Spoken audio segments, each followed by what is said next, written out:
Hey guys, welcome to the LT Brings the Heat podcast. We're your hosts, Sean Laird and Adam Heisler, where we talk about baseball and sports performance. With topics ranging from coaching, business, and player development, our goal is to bring you a no BS approach to development in baseball and sports performance. Hope you guys enjoy. Let's rock and roll.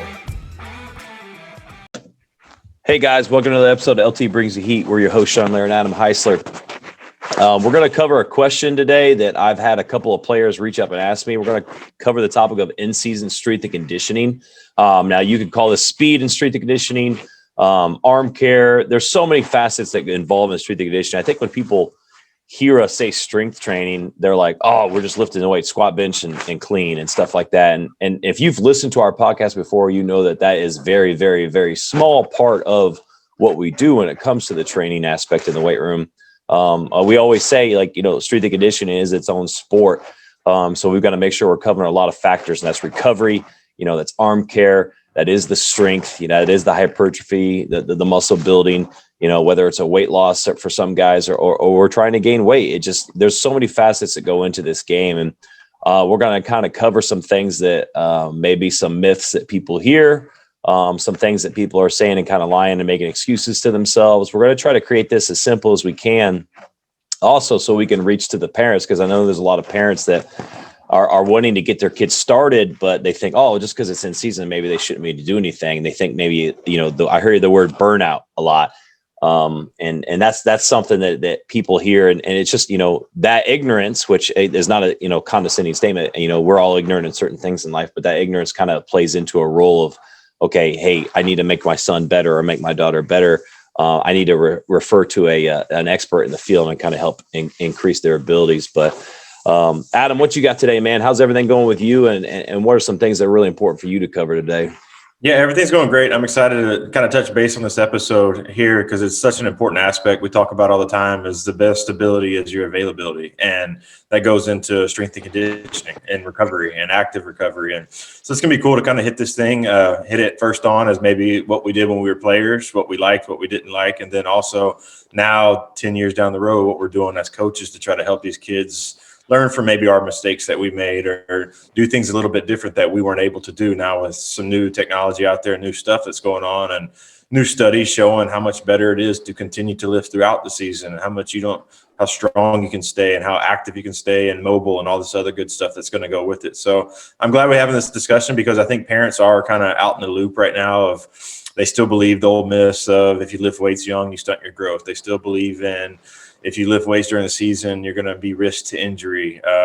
Hey, I'm a pitcher. I don't need to be doing upper body anymore. Or, hey, I'm a base stealer. I don't really need to be doing lower body to wear out my lower body. I need to be fresh. So it's going to be cool to kind of touch on these things and attack it from different standpoints. And let's just get started, man. How's everything going up there for you?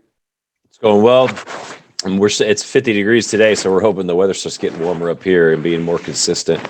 Tomorrow we're going to go to a game. I'm going to take the family to a game to watch a lot of our LT guys play. So I'm really pumped about that. It's we get a chance to have a day off and be able to go watch those guys. We're always pumped about that. Awesome. But yeah, so when it comes to the in-season strength and conditioning, for us in college when we used to train, obviously a lot of the stuff like happened with us late. We were kind of learning things as we go. We're sore and tired all the time. Our strength coach did the best job he could and wasn't negative by any means. But it's very hard for a strength and conditioning coach to relate to players that haven't played the game. So it's important, to get a great strength and conditioning coach that knows what he's doing, that has played sports, played athletics. He doesn't have to have been a baseball player, or if he's training a football player, doesn't have to have been a football player. But you've got to be around the game, got to be aware of what it does to your body. And I always use the analogy, like when you're doing strength and conditioning, you're building a house. In season is like pretend the house is done, right? So you've done your off-season training. You don't just start neglecting the house and not check up on things, not changing the filters, not working on making sure you're vacuuming, whatever you want to say, whatever analogy you want to use, you're still maintaining and taking care of that house. And that's what the season is. Like we have to maintain and take care. You can use the same analogy with a car. This is a year-round thing. It's a year-round sport. So for you, Adam, what are some of the things like that you had when it comes to a soreness perspective or things that were really bothering you or things that you hear kids that are really bothering you when it comes to the day in and day out and grind of the game of baseball? Yeah, I think the biggest thing is the soreness, and soreness is natural. It's going to happen. And I think when guys first start getting sore as they start their season, after just going through a protocol of a off-season training, they're in the best shape of their life. We hear that all the time, that I'm ready to go this season. And then they start off and they're maybe 2 weeks into the season and they're feeling the soreness of the activeness of running around in spikes and playing games, and your lower back's getting tight.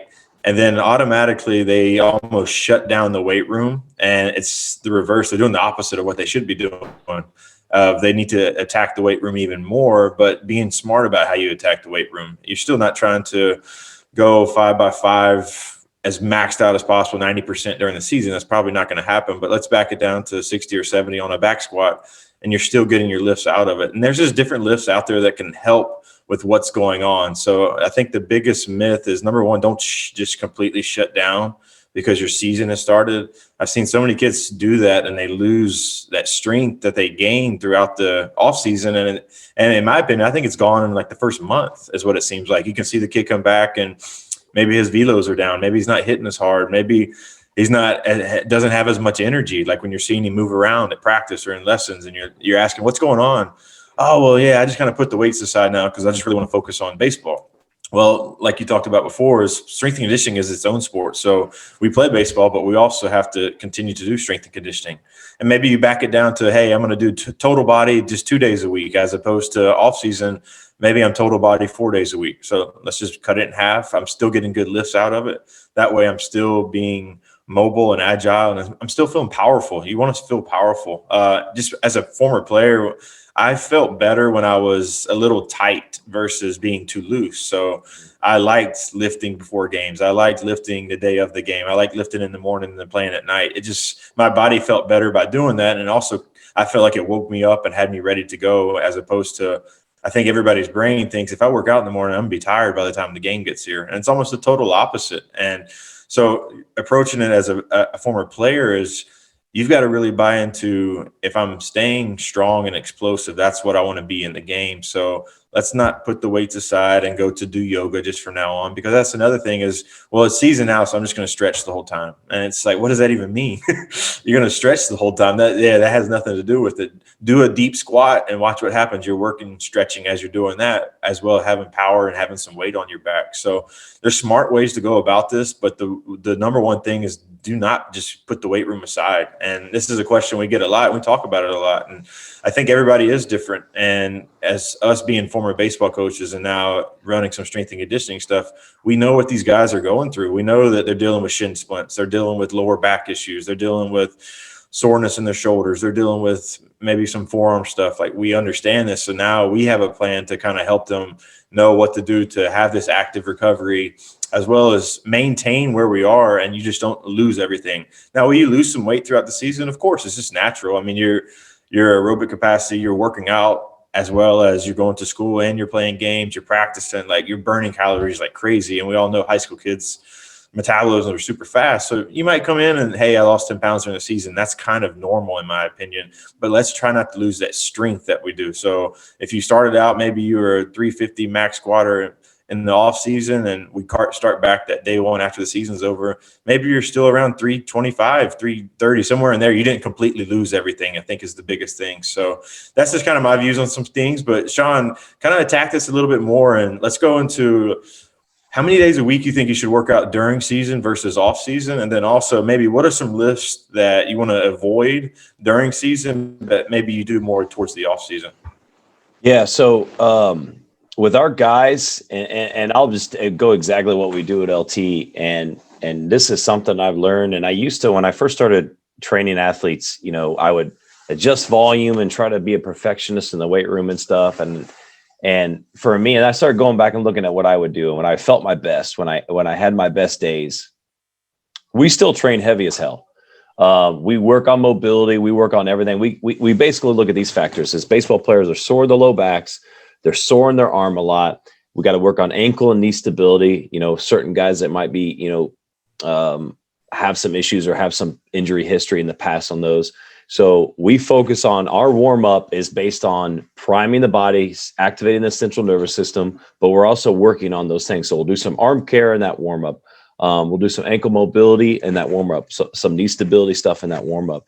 And most importantly, we are constantly stretching and working through that low back, and we're working on thoracic mobility, which is most important. You guys have heard me say, that middle of your back mobility is most important. If that is not there, guys start having issues throwing, they start having issues hitting. There's so many issues turning and running that affects, and that's the most important part. And so for us, like when it comes to, hey, what do we do exactly? How many days a week are we lifting?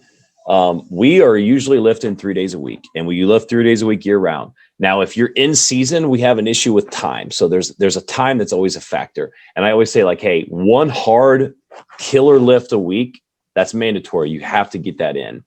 Optimally, we want to try to get in at least 2 in. The third one would be more of a recovery session, but 2 would be kind of perfect. The problem is that guys have up here in Indiana, we play for 2 months and they play 5-6 games a week. And it's not because, they play the game that day that they can't lift. It's perfectly fine to lift on game day. People confuse that. It's perfectly fine to lift after a game. I actually preferred a lot of times as a player to lift after certain games because, I wanted to get it in. I still had the adrenaline from the game. Sometimes you're tired, but you fight through that. That's a whole nother story. But the reason is these kids are young kids. They're bouncing from game to game. There's only so many hours out of the day. When they get out of school, they're available from 4 to 9:30 p.m. After the game, sometimes it's 9:30 p.m. They can't get in. So we utilize Sunday a lot. And Sundays in season for high school is that, like, everybody has that day off. So we have a long, we schedule it about an hour, but we usually run about 75-minute sessions. And I'll have guys, like, if guys come to see me, hey, coach, I'm having issues with this. I'm having issues with my arm here. My back's really tight. I say, okay, you're going to do this, this, and this at the end of the workout. We're going to do some extra work here. And then obviously the other sport athletes are doing the program, but we have the program on the board. And all we do in season is we kind of control the volume. So if I have a pitcher who's going to start on Monday and he's lifting with us on Sunday, we're going to kind of control the volume a little bit. We're still going to lift heavy. We're still going to work hard, but we're going to cut it down. Maybe instead of doing, a 6x3, he's doing a 3x3 for that day on the squat or a box squat or whatever the lift is for that day. Maybe I'm not going to have him do max effort on, a Swiss bar for that day if we're working on upper body because he's going to pitch the next day. So I say, hey, we're going to work on a few sets here, get you working, get you feeling good. And then we're going to go straight into some upper back work, some mobility work, and then put you on the sled from there. There's so many factors to go into it. Most of the time, guys will have 2 days off or 3 days before they pitch. So the pitchers are easy. They're easy to take care of. The next day, we adjust the volume from there. The position players, and this is where it gets to be an issue, is there's a lot of position players that sit back and they go, well, I gotta play tomorrow. This isn't the LT guys because they know better, but I got to play tomorrow. Should I even be doing this? And I'll have like a mom ask me like, well, he's got to pitch on Wednesday. Is it okay for him to lift on Sunday? And I laugh because it's like, you want him lifted. He needs to lift. That's what he wants. And I always tell guys in season, like, you're going to have a little bit of tightness. You're going to have, the occasional soreness. Now, it shouldn't be, when I say this to people, that soreness should not affect your ability to play athletically. If you're so sore that you can't move well, that's something's wrong with the program. You're not doing it right. If you're a little sore, and guys always say, like, some of my hardest throwers, some of my best hitters will say, I always feel my best when I feel a little bit sore from that workout. I feel good. I can do everything I need to do, but I could tell that I worked out the day before is essentially what they're saying. And that's kind of that line in season that you want to feel. And saying that, we have to adjust what we do in the weight room. Like, there's certain exercises that make guys really sore. Where's the things that we want to avoid super soreness? Well, we don't want the hamstrings exceptionally sore. If the hamstrings are exceptionally sore, we could have some issues with hamstring pulls, being able to explode, almost feeling like our feet are running in quicksand when that happens. And Adam, as you remember, like, sometimes we were lifting in the fall ball in college 4 times a week, and it didn't matter how much ice baths or anything we did. It felt like we were running, 9 flat 60 sometimes because our legs were so tight and so heavy.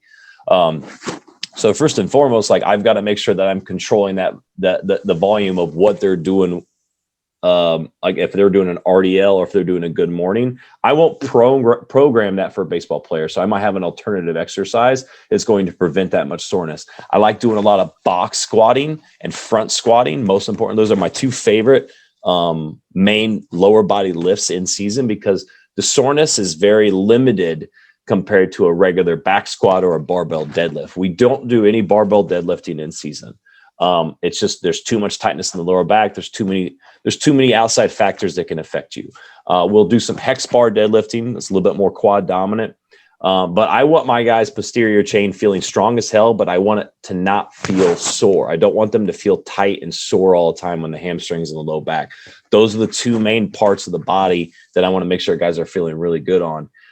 So saying that, part of that is a trust factor with your coach. And understanding you're getting into the right program, but also understanding what you're doing and how you're doing it. A lot of guys think that, okay, well, I don't want to feel bad at all, or I don't want to be sore at all, so I'm just not going to do anything. And then you lose your strength, like you were saying. Then you lose your power.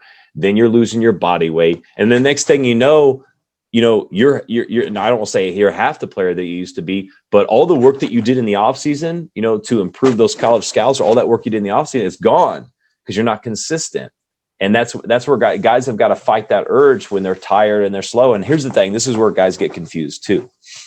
Guys are tired. And Sundays, like yesterday, or today's Tuesday. So 2 days ago, we always do strongman Sundays. So I call it strongman Sundays because we do a lot of strongman type training. We do a lot of sled pushing. We'll do some farmer's carries. Some of the throwers, instead of doing traditional farmer carries, they'll do waiter carries, upward rotation and work on the serratus and make sure the shoulder blades moving well, moving efficiently. So we do a lot of that stuff. The big problem is that if we're doing all these things and we sit there and say, well, I'm tired, I'm going to go half-ass today. You've got to work through that. And I'll tell you, sometimes the days that you feel your worst, and I always tell my guys, if you feel 70% today, give me 100% of your 70%. Okay. Give me everything that you got. I'm going to control the volume. So everybody was dragging ass, and I saw it in the workout, and I was watching them as they were going. So I cut the last 10 minutes and I said, hey, we're going to do some recovery work. We're going to work on some blood flow. We're going to work on some hip flexor mobility, some low back mobility. And we did 10 straight minutes of that work, and I had them stay after, do some more. I already had 2 or 3 guys tell me, Coach, man, we never done some of that stuff before. That was awesome. I loved it. And that's part of it, is listen to your body. Just because you're sore and tired, doesn't mean you don't get a hard lift. And it just means you need to focus more on the recovery aspect of things. And that's where arm care comes in. And I always relate strength and conditioning and arm care together. So some guys will get sore and they'll throw on the weekends, and they do nothing for 3 days straight on Monday, Tuesday, Wednesday in the summer. That's the worst thing you can do for your arm. If you're not preparing your arm and training your arm's not ever going to get in shape, and you're going to start losing velocity. It's the same thing with street training. Just because you get a little bit sore doesn't mean it's always going to be that way. If you stop and you're inconsistent, that soreness is going to be there all the time. Doesn't mean we stop lifting. It just means that we have to be more consistent, more aware of our recovery, and pay attention to our recovery. And that's where the most of this gets missed. Is my kids might be with me for an hour, or they might be in a strength and conditioning session for an hour. We're only lifting for 35 to 45 minutes of that.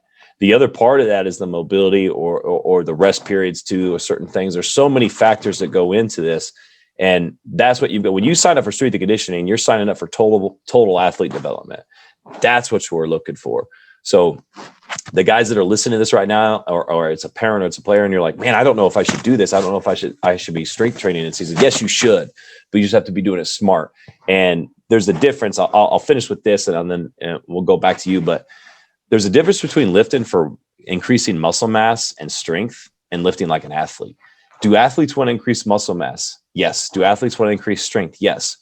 But as to be a total athlete, like you watch all these high school weight rooms, and all they're doing, I've said this multiple times on the podcast, squat, bench, clean, squat, bench, clean. I see guys that can squat 500 pounds or 450 pounds, but you put them in a YTWL and they're crying. You ask them to get into a lunge stretch, they can't even do it. You ask them to, increase some mobility in their thoracic spine, they can't do it. You ask them to run, 30 yards in a sprint, and they're dog ass tired after one sprint. Like, we've got to have the ability to repeat explosive movements over and over and over. We've got to have the ability to get into physically get into positions and have the mobility to get into positions, or you're going to get smoked. That strength is going to help 100%.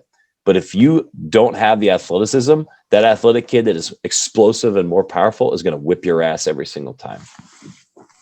Yeah, and that was a lot of great points you covered there. And I think a big thing that stuck out to me is like knowing the difference of being beaten down and then having just this typical soreness of playing games and kind of going through workouts and everything that you've got on your plate. So when you are beat down, like that's when you have to talk to your strength coach and let him know, like, I am just dog tired. I can't recover. I'm not sleeping well. Like there's other stuff that's going into this aspect, and you're not just being a sissy and trying to back out of everything, but you know your body better than we do. So what we try to do, like Sean said, is he noticed his guys were gassed the other day. So what do? We cut it short and we go to some active recovery mobility work that's going to help them recover and get some blood flow pumping to that area. And are they still getting better doing this? 100% they are. That stuff to me is way more important sometimes than actual doing the lifts themselves. Everybody gets so caught up into squat, bench, clean, or what the jerk, whatever they're trying to do, that they forget, like they have to be an athlete that knows how to move and move fast and explosive. And when you play the game of baseball, that's what you want to be, is fast, explosive, powerful, not just stuck under trying to bench press as much as you can or trying to pull from the ground as much as you can. That stuff has its place, but it's all got to translate. And I like that you hit on your sled days. You're having your sled pushes, your sled drags. Like this is stuff to me, I think, that translates to the field very well, because you're working power and you're working your lower half, your back, everything is all working together without being under a heavy barbell the whole time. So now you're moving better. You're working on your foot positioning as you drive. I mean, you're working your hammies as you pull back. There's just so much benefit of it. It's almost like doing, like you said, the strongman competition. That stuff is what's helping you out on the field while getting active recovery and still getting strong in the whole aspect of everything. So I think the big thing here is just all right, so say we have a high school coach, Sean, that's like, guys, you're not lifting in season. How do we go about, do you keep that from him? Do you not, like, what do you tell the athlete to do if, hey, my coach gets mad at me if we work out? What am I supposed to do, Sean? So I say that he's a dumbass first and foremost. and then secondly, I say, don't disrespect your coach, even though what he's saying is wrong. Always be respectful. But, you know, I always say this, we got sport coaches that want to run off-season training programs. They'll have their kids do their core work. And for those that aren't listening, I'm using quotations right now because that's a fad with sport coaches. They say, we're going to do some core work. You're not getting enough core work. You know, you're not swinging hard enough because you're not doing enough core. That just blows my mind when I hear guys say that. And then the season comes and some of those same coaches that are doing that, they don't stress the importance of training in season, which is completely ass backwards. Like, and that's the thing, is like, I don't pretend to be a lawyer.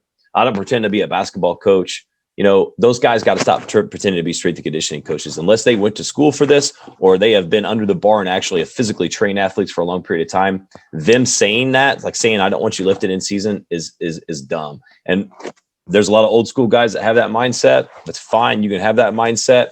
But we're going to use facts. We're going to use science. We're going to use results to help our players improve. So with that coach, I always tell the players, like, hey, we're still going to lift. We're still going to do this. We're still going to come into these training programs. That coach can't control that player. And that's the thing, is like, if a coach ever wants to sit down and talk, he's more than welcome to, you know, ask questions and talk about these things. And there's a coach that I know, he talks about the importance of strength and conditioning, talks about these things, but he doesn't act on it. And I think the way he says it is he wants his guys to get better, and he says he gets better. And he's one of those coaches that yells at his kids, well, hey, get better. You should be doing this. But he doesn't teach it. He doesn't explain why. He doesn't explain how. And a lot of it's the insecurities and stuff. And that's the thing with a coach. Like, there should be no sport coach that should be telling you what you can and cannot do when it comes to a training in season. That if they don't have any experience in it. And there's probably a coach that's listening right now, like, well, I used to lift. You lifting weights and trying to make sure you don't have a beer belly is not training athletes. Like, that's something completely different.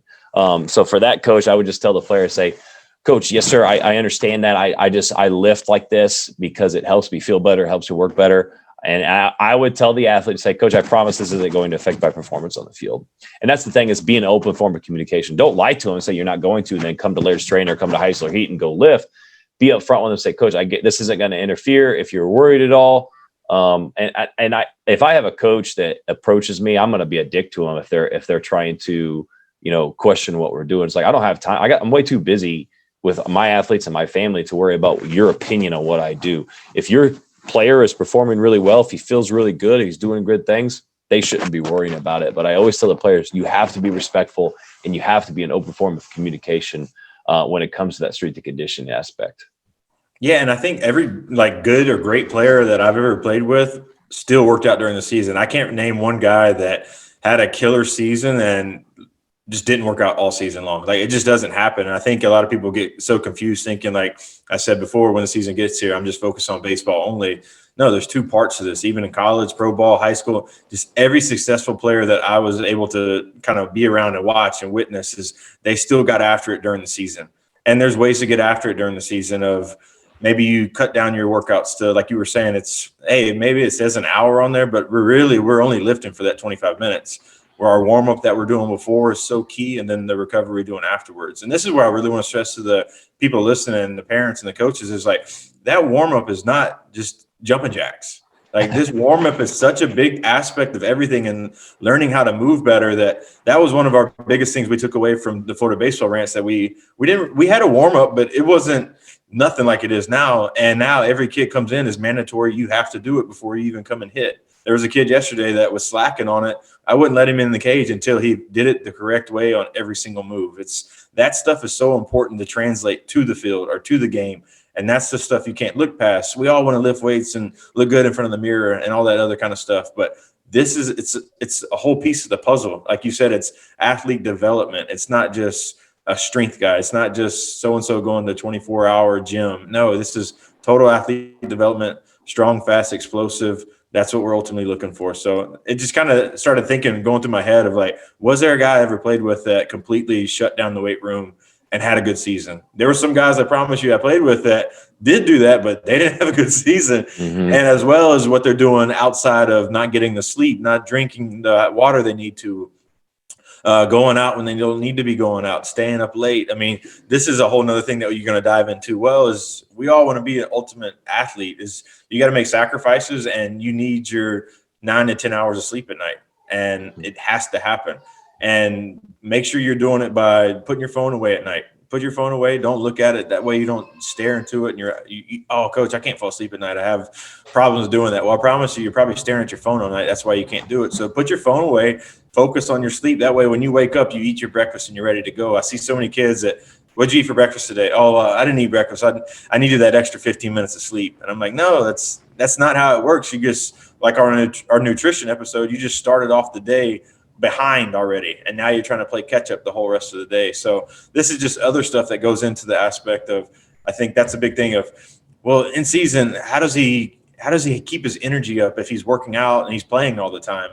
This is how the body works. But now you have to fuel and feed the calories that he is losing so he can perform out there to his best. And I'm glad you brought up the guys that said they felt better after the next day after a workout and felt that tightness, or I felt like that pump. Like, you still have that pump, like, oh, I feel good today, as opposed to, like I said before, if I felt too limber, like, I didn't play well like that. I didn't feel powerful at the plate. I didn't feel powerful stealing bases. Like, I need to feel like I've got some juice in me, and then that's how I can perform the best. And it all just goes back to look at a guy like Mike Trout's having a heck of a year this year, and that guy walking around, he looks like a football player. But he's performing at the highest level in the game of baseball, and he's not long and limber. No, he is a tight wound guy, and I promise you, he lifts during the season. Yep, and that's a good point. And you saying about, hey, training and feeling good the next day, like, we routinely will do sled drags or heavy sled drags or heavy sled pushes. Obviously, we control the volume. The day before, guys have scout days and running 60s. And we have guys PR on their 60s doing our heavy sled drags the day before all the time. And it's priming their body. It's helping their mechanics. It's helping their movement. We do that day in and day out. And you started talking about the recovery stuff, like the sleep, getting it off your damn phone, doing all these things. That's the guy. These guys will come in and they'll talk about being tired. And I had to talk to him. I gave him that recovery session at the end, but I had to talk to him. I said, listen, we have got to make sure that we're doing the things that we can control, which is, like you just said, the sleep. the recovery stuff, the prehab stuff, all these things. And most importantly, like, what are you eating? Like, are you eating like shit during the day? Like, all these things are factors that factor in to, hey, am I going to be able to perform to the best of my ability, or at least close to the best of my ability? Or I'm always going to be a shell of myself because I'm not doing these things. And that's the thing, is like, some people don't know what recovery means. Some people don't understand that. And sometimes the workout is the recovery. Sometimes the workout is the blood flow and the endorphin release and this feeling of confidence that you need. That's some people overlook that. Like, I have my best ideas. I feel my best after a workout. If I feel dog shit after a workout, I probably went too hard, or my diet is not on point, or my sleep's not on point. Something's off. And that's the thing, is like, when it comes to recovery, like, guys, foam rolling, and I want to cover as many recovery things, and Adam, I'll have you jump in and add the things that helped you the most. But like, some people nowadays with all the new, research and stuff say, oh, they're not an advocate of foam rolling. I can't tell you how much foam rolling helped me. It helped me with my IT band syndrome. It helped me with my low back issues. It's helped me so much, a lot of things, tightness in my lat, tightness in behind my shoulder. I am a big advocate of doing that 2-3 days a week and working on getting through. And you can, foam rolling includes using a med ball. I prefer, Laird Training will use a med ball all the time, like a hard med ball, help get deeper in there and help kind of loosen things up. A massage gun, like, I'm a big advocate of guys using a massage gun. You can get those at super affordable nowadays. And those are things to help. With catchers too. Catchers always talk about their legs. This is an old method from an old track coach that told me. I honestly, to be honest with those listeners, I've never even looked at the science behind this, but he talks about elevating your feet on the wall, legs on the wall. And we'll get our guys, I'll tell the guys, like, hey, get your butt right up against the wall, elevate your feet, lay your feet on the wall, and you're just going to sit there for 15, 20 minutes and kind of help with the blood flow and help with your body, recuperating right there. And I've done that before. It helps a ton. I've had the catchers do it before. They help. And also catchers in the summer, now that I'm on the catcher talk, we have them drinking Pedialyte a lot when it's hot. Trying to make sure that they're getting as much of those electrolytes and the sugars that they need so they can feel good. I'm a big advocate of fruit. Like, I want guys to eat as much fruit as possible and helping with the hydration, helping them feel good. Those are things that I'm constantly trying to shove down guys' throats and making sure they're aware, like, hey, if you get into a position to where you're sore all the time and you're tired all the time, one, that is annoying to me, because everybody's tired. I've yet to meet one person in the world that I don't run into that they're not tired. Everybody's tired, but are you fatigued and to the point where you can't perform, or are you just tired? Like, and you just need to get through that and take care of yourself, take care of your body, and do the right thing so you're able to perform at a high level still. That's the thing, is we're always going to be fatigued. We're always going to be tired. We're always going to have little aches and pains, but there's certain things that we can control when it comes to our energy levels and it comes to our performance. And all of those things I just mentioned factor into that. Yeah, and it's the whole piece of the puzzle. And I think a good thing that it kind of hit on too is, like you mentioned, foam roll. I was a big advocate of foam roll as well. I've done the elevated feet. Actually, Coach Kittrell mentioned that to me whenever I was at South, and I felt like it did help me out. If we got off the bus, an 8-hour trip, I'm in the hotel room, back feels like crap. Hey, I'm just going to go sit up here, elevate my feet, try to get some blood flow going, as opposed to that seat I was just in for 8 hours straight. Bring the foam roller with you, roll out, go do some active stuff. And most of these hotels have little weight room areas. Come up with something that's going to help your body move around to get that soreness out. So same thing can be said for guys that are playing travel ball this summer. You're going to have long car rides, and I doubt you're feeling really comfortable in a car for however many hours you're going to go. So when you first get to your destination, go walk around for 25 minutes. Don't just go sit right back in bed where you were basically sitting still for the whole time anyway. Go take a lap around the hotel, kind of just walk around, get some active stuff moving, and then work out throughout the week once you get back home. All right, so say most of the schedules are Thursday through Sunday, usually, maybe sometimes Wednesday through Sunday. So what are you doing Monday, Tuesday, Wednesday? Are you just going to sit at the couch and get ready to go head off to where you got to go next? No, you've got to get in the weight room and figure out, hey, I've got these 2 days to get my lifts in. These are what I'm going to do. And then maybe during that weekend, I'll get a little something extra of active recovery, mobility stuff on my own that I can do in the hotel room. Like, there's ways to get around this. It's just, it all comes down to how committed are you and how committed are you wanting to get better. Yep, absolutely. And that's kind of what I wanted to finish with. And that was a great transition is the summer baseball. And I battle with people all the time about this, but people fall into, we got to develop. We got to do practices in the summer. And yes, we should be practicing. We should work on hitting, but kids in the high school age group, they need to be in the weight room on Monday, Tuesday, and Wednesday. Specifically, obviously, if Wednesday games, we have to be in there on Monday and Tuesday. We have to be getting bigger, faster, stronger. We have to be working on the mobility, working on all these things. And that is what is, to me, they're getting all this baseball specific work on that Wednesday through Sunday. Those Mondays and Tuesdays, and then obviously the occasional Wednesdays when the games aren't going on, that needs to be built around, hey, I have 2 months out of the year. I need to treat this like it's a mini off season because I have these days off all in a row right now, which in high school, it's not like that. I need to get after it. I need to increase my squat. I need to increase my, my deadlift if we're using hex bar, which again, like I said, we don't do straight bar in season. Maybe we're working on box squat, front squat, sled push. Maybe we're working on farmer's walks with a lot of guys. There's so many things that we need to improve upon. And if you're going out and doing a 3-4 hour practice, the last thing that these guys are going to want to do is go into the weight room and kill themselves for 60 minutes. And to me, that's what is most important for that Monday and Tuesday. Let's get that hard lift in. Let's try to keep our weight up. And that's another thing is like, yes, we're going to naturally want to lose weight. The body's naturally going to want to lose weight in season. That Monday, Tuesday, Wednesday, when you're lifting and recuperating with food, those are so important. And that's the thing is like, I hear these coaches, talk about practice. And yes, if you want to get a practice in, but don't let it affect their recovery and don't let it affect their workouts. And the guys, it's not a coincidence, these guys that are wanting to do these and schedule these practices all the time. And like, I hear of programs practicing on Monday and Tuesday and they're playing games Wednesday through Sunday. I'm like, that's not development. You're going to go hit them some ground balls. You're going to go hit them some fly balls. They're going to take some BP and get out of there. Like, that's not development. That's not making kids better. Getting them in the weight room is making them better.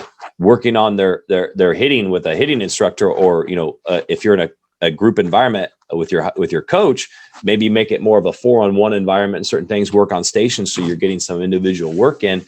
That's development. And I fight that all the time. And I get really irritated all the time. And those coaches, they don't know anything about development. They think more is better. They're no different than some of the parents that think that, hey, my kid needs some BP practice, Adam. So can you throw him some BP? He's going to get better that way. Like, get the hell out of here, man. Like, you've got to build the house. You got to build the structure, and that structure is never done. You're always adding on. You're always adding on. You're always adding on. And then one day, your name's going to get called in this game. And you've got to make sure that you're building yourself to the best ability that you can be, not going through the motions and just going through something that you're doing day in and day out. And I use this analogy when we talked about last week is guys are seeing nothing but overhand. Hitters need to be doing something different. They need to be working on some T-work, some soft toss, some screen toss. Maybe they're working on hard velo instead of the slow BP velo they're getting. That you can't continue doing the same thing and expect a different result. If you always do what you've always done, you're always going to get what you got. And if you stay in that mindset and you're in the summer and you're like, I'm not going to lift, I'm just going to focus on hitting on Monday and Tuesday, I'll do some reps and BP and I work that, you're missing out. There's going to be guys that are going to surpass you in 2 months. And that's what I've seen. In the course of a summer, we've had baseball players increase 15 pounds of lean mass. We've seen, guys that get faster, the guys that decrease their 10-yard dash, therefore decrease their 60-yard dash. We see all that. And that's something that you cannot do if all you're worried about is just playing the games. It is impossible unless you treat that summer's baseball season as a time for you to get better, listen to your coach, get better on both sides. But most importantly, baseball is a team sport, 100%. But that Monday, Tuesday, Wednesday, it needs to be me. You need to be thinking about me and how you are getting better. I just wanted to end with that because that's something that it bothers the hell out of me and something I fight all the time. No, but that is true development. And like you said, that's what definition of development is. It's not how many fungos do I take a day. That's not what we're talking about here. So the one thing I'll leave everybody with is, okay, say you're a high school player, you're playing right now. Off season, you were working out with Sean, got up to 195 pounds. You're throwing 88 off the bump. You're running 4 O's down the line from home to first. All right. So your games start in March. You don't work out. All right, you go, let's say we're in middle of July at the World Wood Bat and University of Alabama is there to watch you and you're 175 pounds.